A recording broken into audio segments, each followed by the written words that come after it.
Olá, sejam todos muito bem-vindos e bem-vindas a mais uma reflexão sobre a Palavra de Deus, aqui no canal do YouTube do Grupo de Reflexão Bíblica São Jerônimo.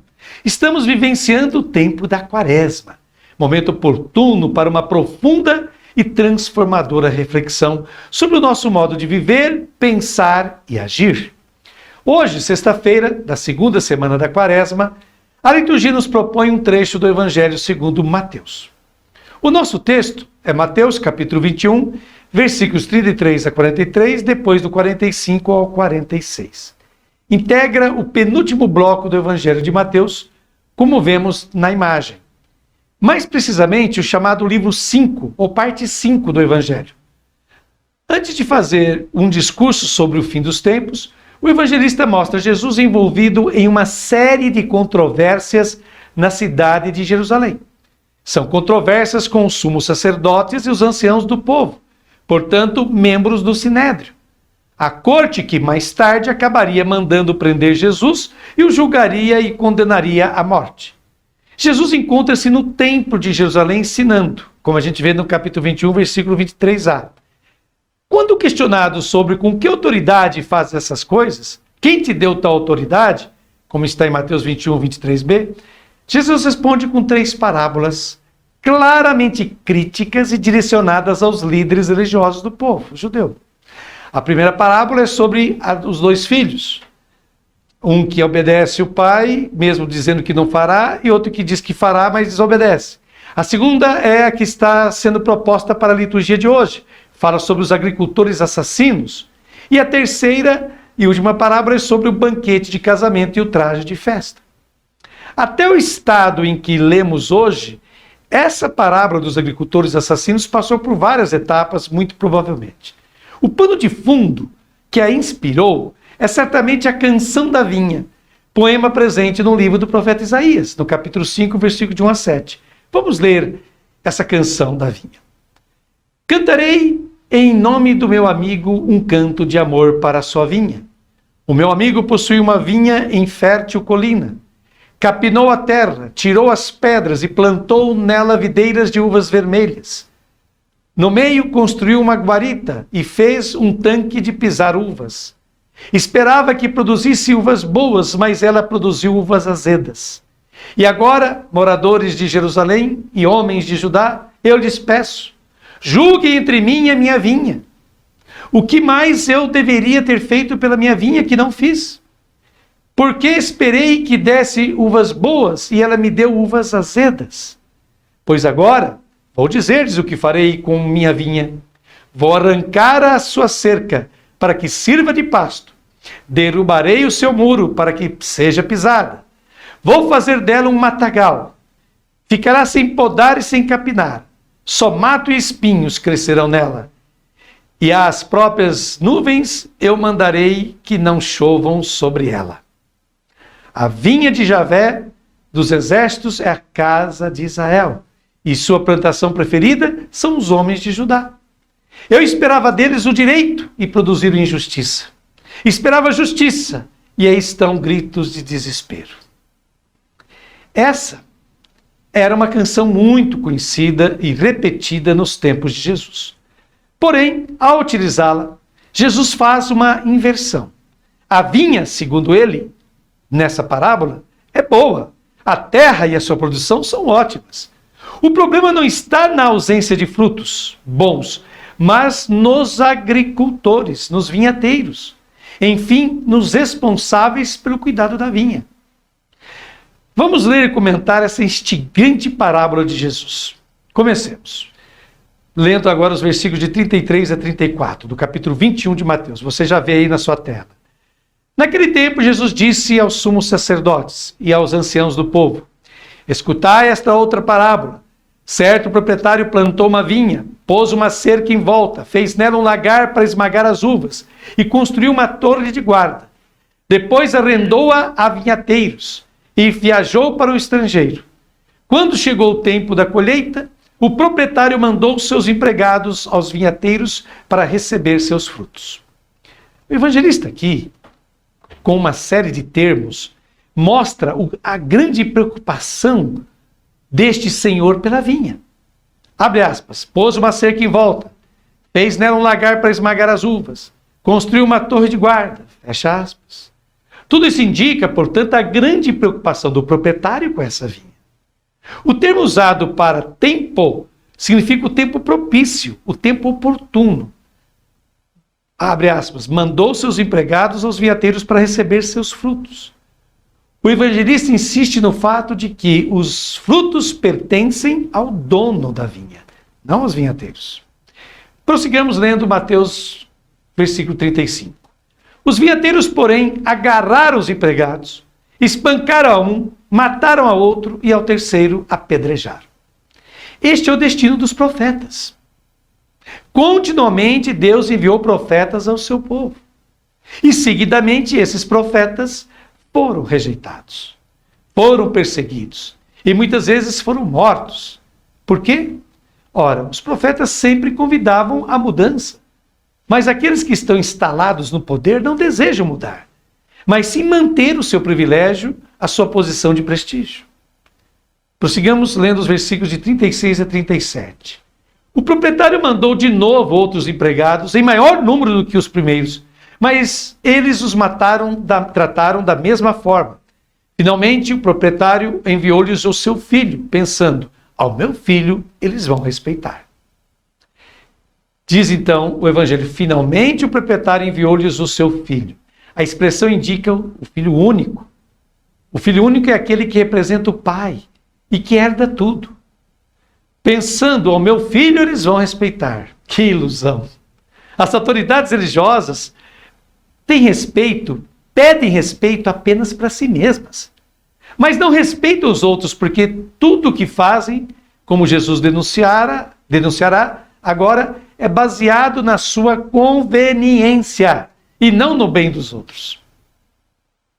Prossigamos lendo o Evangelho, versículo 38 agora. Os vinhateiros, porém, ao verem o filho, disseram entre si, este é o herdeiro.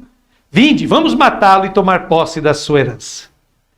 Mas os agricultores vendo o filho, o termo filho aparece pela terceira vez. Jesus desmascara o fato de que o verdadeiro Deus do templo se chama interesse. Chama-se conveniência. Jesus não morreu porque esta era a vontade de Deus, mas morreu pelo interesse da casta sacerdotal no poder. Portanto, o cálculo feito por esses agricultores, que como veremos depois, são as autoridades religiosas, baseia-se apenas na sua conveniência.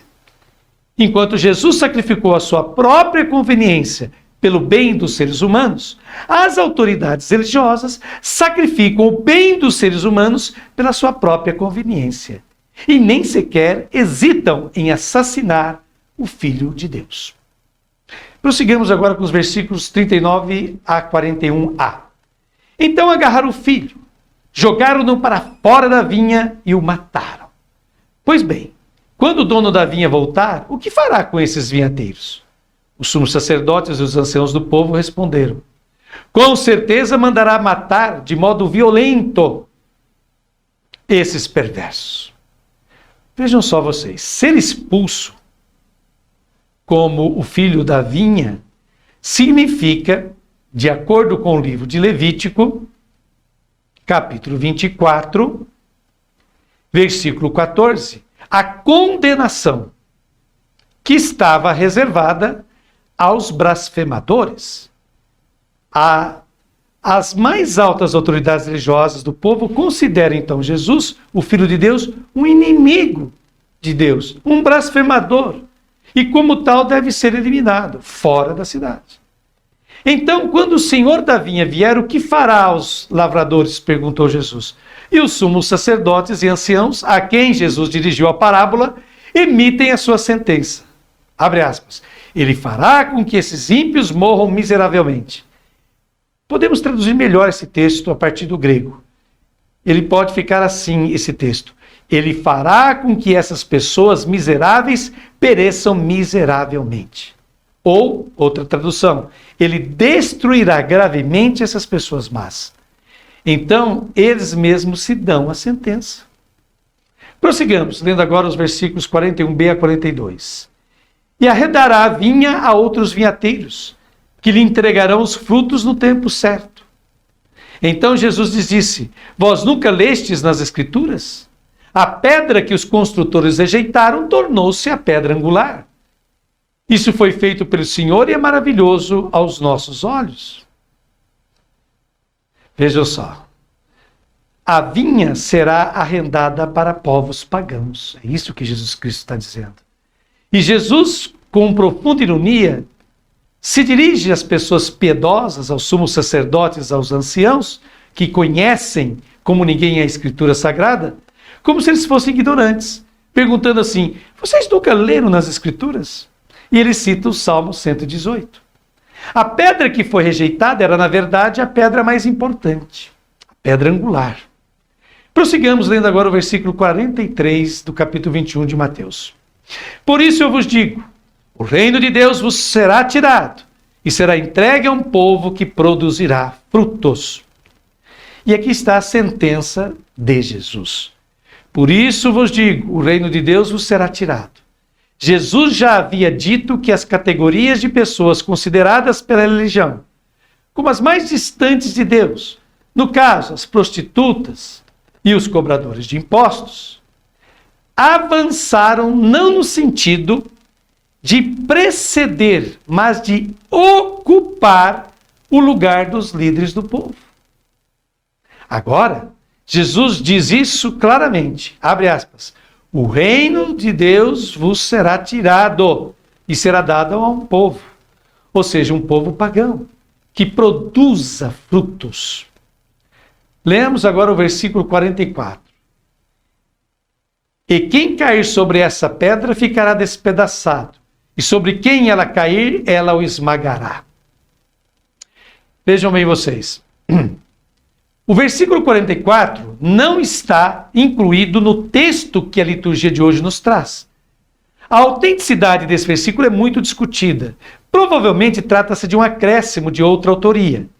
Esse autor posterior relacionou a pedra mencionada pelo Salmo 118, nos versículos 22 e 23, na versão da 70, versão grega, que Jesus citou, com um texto de Isaías, que fala também de uma pedra, na qual, abre aspas, muitos vão tropeçar, vão cair e quebrar, como está em Isaías capítulo 8, versículos de 14 a 15.